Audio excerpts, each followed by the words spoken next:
Hi, I'm Ahava Leibtag, and today I'm joined by my wonderful and fantastic colleague, Lacey Reichwald from Aha Media Group. She's our director of marketing, and she is here to talk about her favorite subject, AI search, AI implementation, and healthcare content. You've got questions, we've got the answers. So let's dive right in.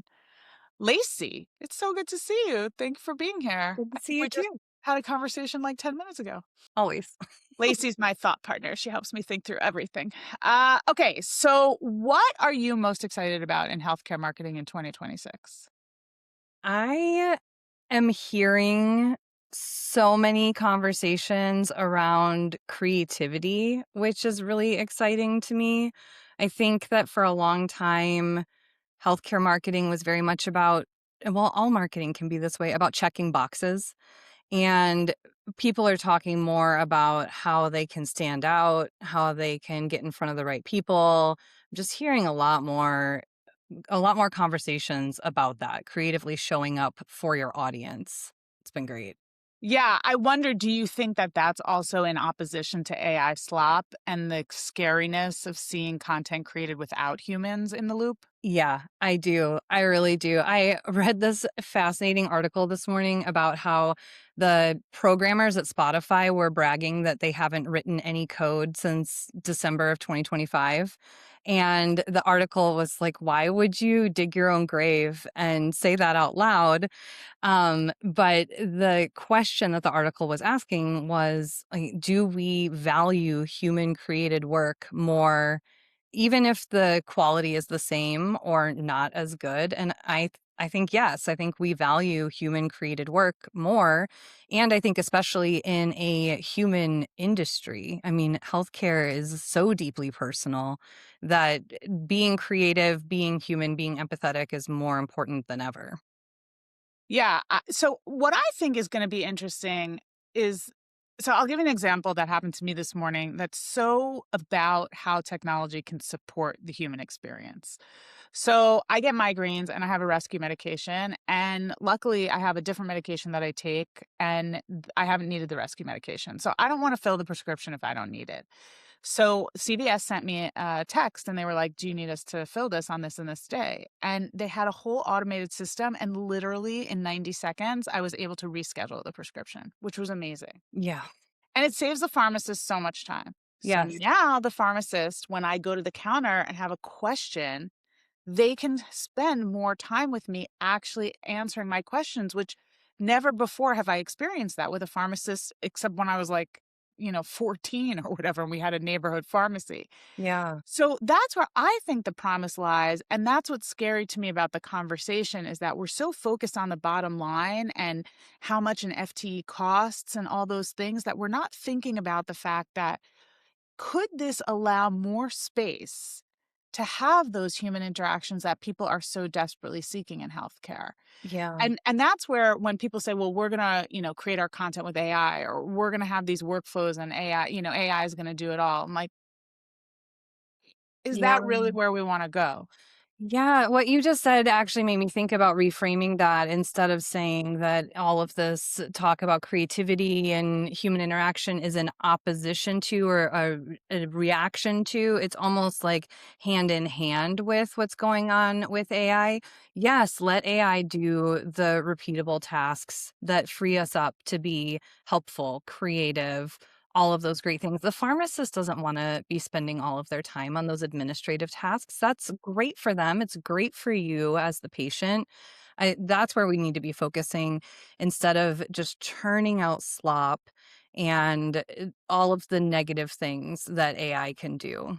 Yeah, I agree with you. I totally agree. I'm excited about the creativity. I wish more hospitals, health systems, and med tech device companies would embrace more creativity. There is regulation, I get that, but I also feel like you need to stop the scroll and catch people's attention, and you're not gonna do it with AI created content. I have this line that I always say, like, "No AI has sat by the bedside of a sick patient and held their hand," and you just can't replace that kind of empathy, and I don't care if you have, like, a toe you dropped a weight on.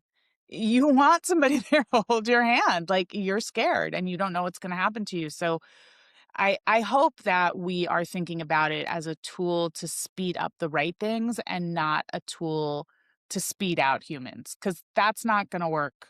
That's not gonna work for anybody, and that's really the concern in a creative field, so, Yeah. I think that's a great reframe is how are we gonna side by side have creativity.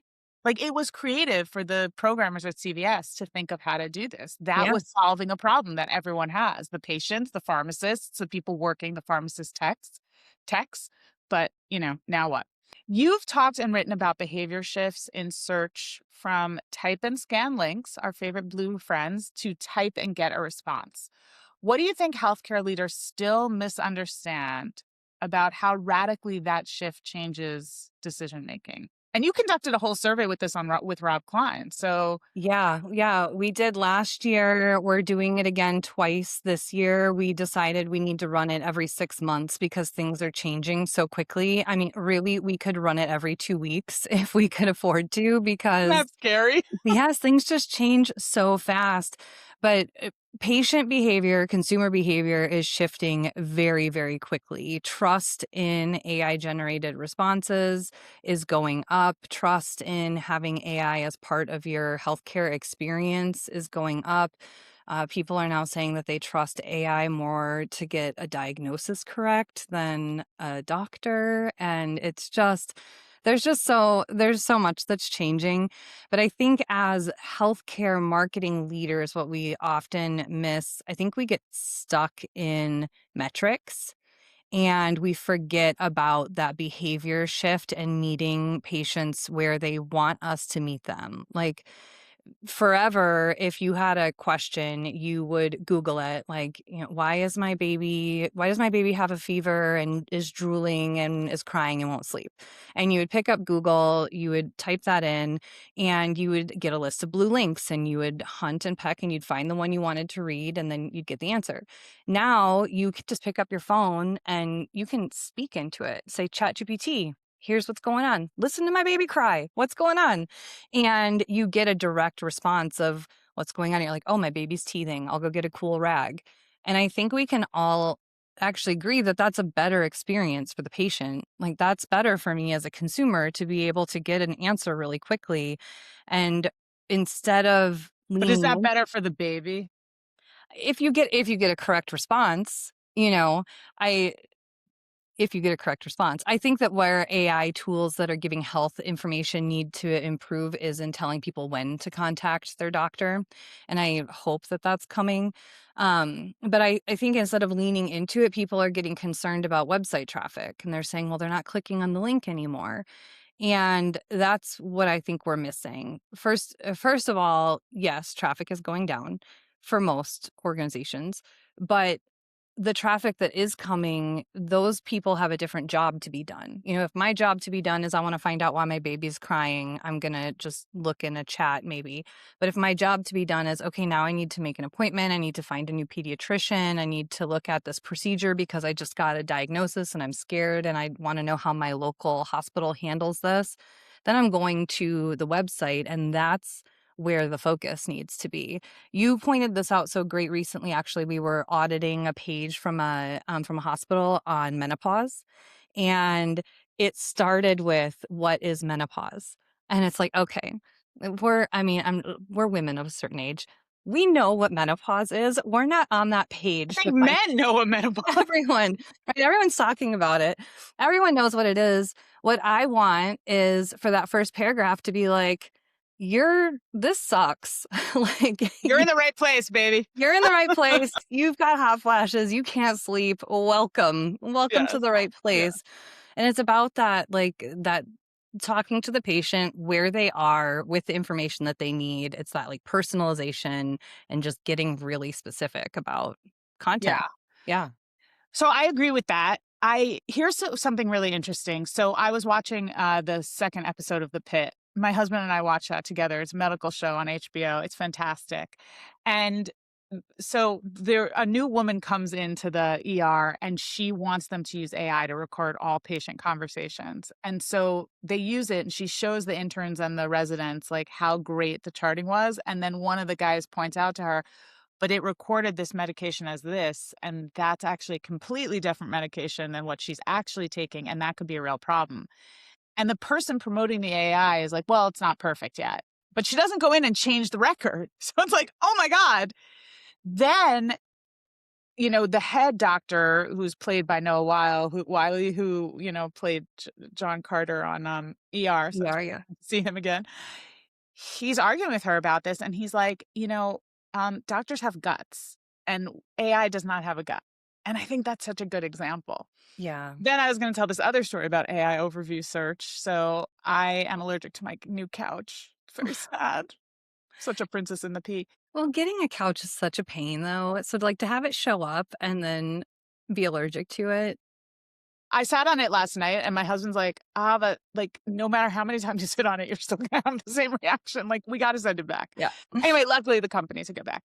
So, but I searched for like, what do I do if I'm allergic to my couch? I didn't ask ChatGPT because AI overview search gave me an answer and I didn't really love the answer. Like, it was like all this list of stuff and it didn't really get into it. And so I ended up going to a blog to read about what it's actually called sofa dermatitis. It's like a real condition. Wow. Yeah, so I'm not that strange. If they wrote an article about it, somebody else has had it too. And I thought, wow, this is really interesting. Like, as a human being, I don't want to hear it from a machine. I want to like hear it from real people who were interviewed in articles who can tell me what really happened to them and how they dealt with it. And I've tried all the things it said to do and I'm at the end of my rope. So I'm smart for Yeah. sending this sofa back. Yeah. What an opportunity though, too, I think about for content creators. Like, there's obviously a gap there for these questions. And I actually just read, I'm going to have to send the link to put it in the show notes because I just read something this morning about how 15% of all Google searches are new searches. Like, it's never been asked before. And so, if you can figure out what those things are and write about them, then you're the one that's what's going to get surfaced in that AI answer when someone's like, "Oh, no one can answer this Yeah. question." Yeah. No, 100%. I actually, now that I'm thinking about it, I think I did ask ChatGPT what to do. But anyway, then I went to the actual fabric and I looked at how the fabric was made. And I put it into Google again, and Google's like, oh, this is a problem for people. This fabric. Yeah. Oh my god. So I think that, and I wonder, like, I have children who are 20 and 23 years old and 17. Like, would they keep going on the Google search, or is it because I was trained at a certain time to think a certain way? I don't stop at the AI search overview, and I don't, stop at ChatGPT. The other thing I want to say about diagnosis, and I don't think patients are listening to me about this. I think we're talking to healthcare marketers, but all an LLM is a prediction engine. So why is my baby crying should be like, can you give me 3 reasons instead of 1? Yes. And that's the difference between a human and an AI. Yeah. A Yeah. doctor is not a prediction engine. A doctor is, I was trained, I've seen thousands of babies crying like this. You're fine, or maybe we need to go to the ER. Yeah, I've been doing that actually. That's like an AI tool tip is instead of just asking a straight question, I've been saying, give me 5 examples and rank them, or give me 5 examples and tell me why you chose them. And then I can kind of reason a little bit more with it. Yeah, Because, right. yeah. It's not even predicting the answer. It's literally predicting what word should come after the next word. It's like a word prediction engine. So yeah, agreed. What happens when they monetize, Lacey? Okay. I mean, trust, right? And I think especially in healthcare, that's so important is trust. I mean, as a marketer, I can't see myself paying for ad space in an LLM because I feel like when someone sees that, they're immediately going to lose faith in whatever it is that I have to say. Which I don't know why I hold it to a different standard than Google. Although I never really trust the ads on Google either. Yeah, well, I trust the ad when I do a search for leggings, I trust the ad for leggings. When I do a Yeah, search on supraventricular tachycardia, I don't trust the ad that says having a heart attack because it's like, right, why did you even buy that ad? right. I will actually tell a great story. So, Andy Crestodina was showing me an AI persona prompt he created, and he actually like created this whole GPT, and he put in, which hospital would you recommend a 50-year-old woman with knee pain? I wonder where that came from. Turns out I have tight kneecaps. Where would you recommend that she goes for treatment? And the big nationally renowned academic medical center did not come up. Who came up? A local, like, hospital system with about 7 to 10 hospitals. I'm not exactly sure how many, but came up. Why? Because they actually talked about knee pain, Hmm. whereas the big academic medical center talked about knee surgery. And it's such a great example of where we miss that higher level that people are looking at. We're talking about knee surgery because we want them to compare knee surgery at somewhere else. And trust me, if you ask them where should you go for knee surgery, they would have said that academic medical center. But that's based on the content that's created. That's not based on who the really good doctors are. And Yeah. that's why people really have to rethink A, the way that they're creating content and how far up into the decision-making funnel they go. And then the other thing we need to really make clear to people is like, get a doctor. Go for a second opinion. It may take you longer, but if you're gonna have knee surgery, you better get a second Yeah. opinion. Don't trust a Well, I think that's such a valuable point too, because as the person experiencing knee pain, you're probably trying to do everything you can to avoid surgery. That's not what you're not looking for the best surgeon in the area. You're looking for who can help me treat this knee yes. pain. Yes. And so when we focus so much on that specialty, and I mean, right, like our orthopedics department, they could help you avoid surgery. They can help Yes. you through that. Yes. So just looking at those different pathways and again like where people are in the funnel. Now if I've been diagnosed with something where I know I need knee surgery, then I'm going to be looking for the best Absolutely. orthopedic surgeons in my Yeah. area. Yeah. Yeah. The funny thing is, spoiler alert, guys, just roll out your quads with a foam roller. Lots of stretching. 29.99 on Amazon. It'll save Oh you my all the gosh. surgery. See, and yoga, I gotta tell you, when I threw my back out tying my shoe and I was like, it's time. Daily yoga. So funny. I woke up this morning and I was like, my husband's like, "How'd you sleep?" And I was like, "My hip hurts." I was like, "I didn't stretch yesterday." It's like, this is where we are. Forget Yep. about menopause. We can't even get out of bed. All right. Um, you clearly, it's very clear to me over the last couple of years that you want to make AI accessible and you're really thinking about it in a very thoughtful, strategic way. For healthcare leaders who feel overwhelmed or intimidated by AI, and I want to take this even further than just overwhelmed and intimidated by AI. What I want to ask is the other side of it also for leaders who are like pushing it and pushing it and pushing it and not giving their colleagues and employees time to figure out how it's going to work best. Yeah. What do you recommend for both sides of the coin? What would you say the first step or second step is as a prediction engine, Lacey? What Yeah. would you recommend? This is an LLM, Lacey. I actually think my advice is the same for both sides because to me it's a mindset shift.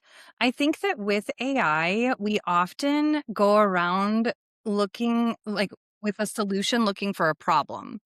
Like we have this tool and we're like, look at all the cool stuff this tool can do. Now go figure out how to use it. Or I think a lot of organizations have been very quick to jump on, like, oh, we're a Microsoft organization, so we're going to go Copilot, or we're a Google organization, so we're going to go Gemini. And while I understand that it's so much easier to integrate that into an existing system, I think that the mindset shift I would ask everyone to do is to step back, ask yourself, like, where are our sticky points? Where can automation help us? Identify the problems first and then go out looking for the solution because otherwise I really feel like people are just having all this stuff thrown at them like figure out how to use AI, use it for Yeah, what exactly, and then they yeah. end up defaulting to content creation, and that's And not not seeing the results because you get right. de-indexed. Yeah. Exactly, and that's not the Yeah. best use for it. Yeah. Not to plug Aha Media Group, but I find that when we do those workflow consulting engagements and we pick up on those things, we can easily say to them, here's where AI can save you time, but not thinking.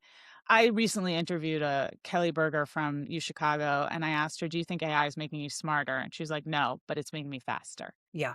And while I love that, and I think she's 100% right, I also think knowing when to slow down is really important as well. And that's where I would say to both sides of that coin, the ones who are pushing it and the ones that are scared of it, just slow down, like you just said, and ask yourselves, like, where is it really going to help you? And I think having a third set of eyes come in and really look at it and say, like, okay, you thought your problem was A, but turns out your problem is B.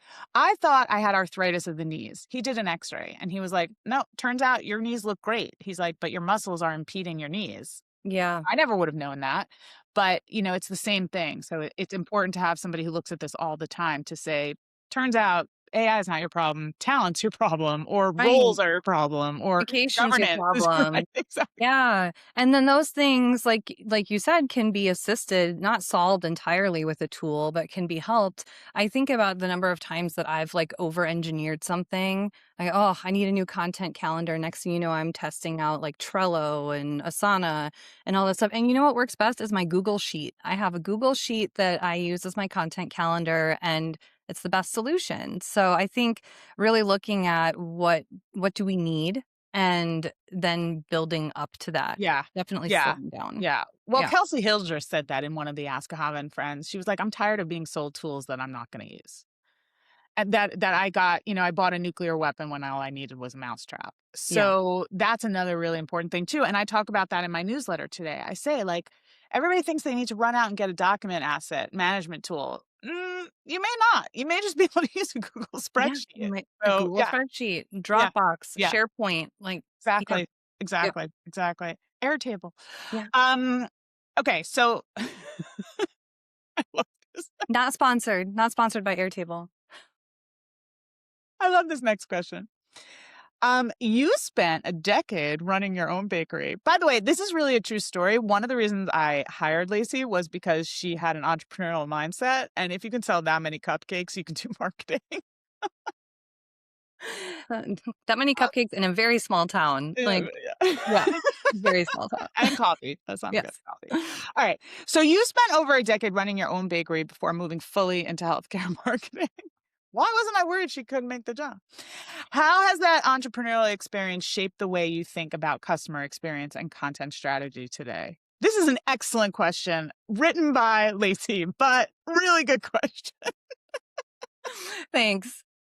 Um, Oddly, I wrote these questions and prepared 0 answers, so here we There are. you go. There you go. Um, e Honestly, I think that an entrepreneurial mindset to me just means that you don't have to wait for permission from somebody else to move forward and do the right thing. So, obviously, I'm gonna check in with my CEO before I make a big, like, brand decision. Obviously, anyone in a hospital marketing team needs to check their ideas, but having that personal responsibility to say, "I see a problem, I'm gonna go to my CEO, my director, whoever, with a solution instead of just saying, 'Hey, here's a problem.'" I also think just being in the hospitality business for so long made me realize that everything we do is customer service and And all relationship building. relationship building big time. And all that that is actually, side note, because you just said relationship building. Yes. My favorite thing about owning the bakery was we would make someone's wedding cake. And then, like 18 months later, we'd be making a baby shower cake. And then it would be, like a gender reveal. And then it Right. would be like a first birthday cake. Like, oh my gosh, my favorite thing over like 10 years to be a part of someone's life. Um, but anyway, I feel like in hospitality, in healthcare, in agencies, like we are with our clients as consultants, it's about setting expectations and meeting those expectations. When you fall short of the expectations you set, your customers are going to be unhappy. And when you go above and beyond, they're going to be happy. But I think so much of it is communicating what they can expect upfront. Yeah. I will also say that, you touched on this a little bit, but when people ask what the definition of an entrepreneur is, I say an entrepreneur is somebody who figured out how to solve a problem. So that I would imagine I've never run a bakery, but I would imagine that a bakery is solving problems all day long. Yes. Yeah. And so that I think is really like the bakery thing and and I think people always ask me what do I hire for? And I'm like, I hire for hustle and curiosity because both of those things are the number one elements you need in problem solving. Because Yeah. if you can't figure out what the problem is, then you can't solve it. And if you have hustle, you want to solve it. So, because you're just internally motivated to do that. So, anyway, Lacey has both of those things plus. So, Thanks. Yeah, I mean, that drive is I feel like it's gotten me where I am. It's sometimes a curse because I wish I could just ignore things. I'm like, "Oh, what's it like to be one of those people who doesn't care about no, I know. everything?" Type B. Oh my goodness, type B. Yeah. Tell me about it. It's funny. I once said to my cousin Josh, I was like, I just wish I was the kind of person who could like stand on the top of the mountain and just enjoy the view instead of like wanting to climb to the next mountain. And he's like, yeah, but then you wouldn't be you. That's what makes you great. And it's really a balance of like trying to figure out like when to hustle and when to just say like done is better than perfect sometimes. You just need to get to a place where you just try it and see. And you and I have done that a million times. Let's Yeah. try it. Yeah, my best friend Amanda and I talk about that all the time as type A Capricorns. We both get to the top of the mountain and then we use it to go, "Oh, look, there's the next mountain I want to be on," instead Exactly. of enjoying the view. So Right. I Right. have been trying a little bit more to do that, to relish in where we've gotten. And yeah, Yeah. and yeah. Yeah. Yeah. I'm gonna start asking people what their favorite board game is. Ooh, okay. What's your favorite board game, Lacey? Right now, my favorite board game is Ark Nova, as you know, because I talk about it all Well, the that's why I time. asked the question. Oh my gosh, I talk about it all the time. It is a huge game. If someone is you I feel like you really need to be a board game nerd to be into this game, but you're building a zoo. And it takes about an hour and a half to 2 hours depending on who you're playing with. And my Dustin, my husband, and I are obsessed with it. Like, we just bought a game table for our formal dining room simply because this game was too big for our other tables. So, that's my favorite.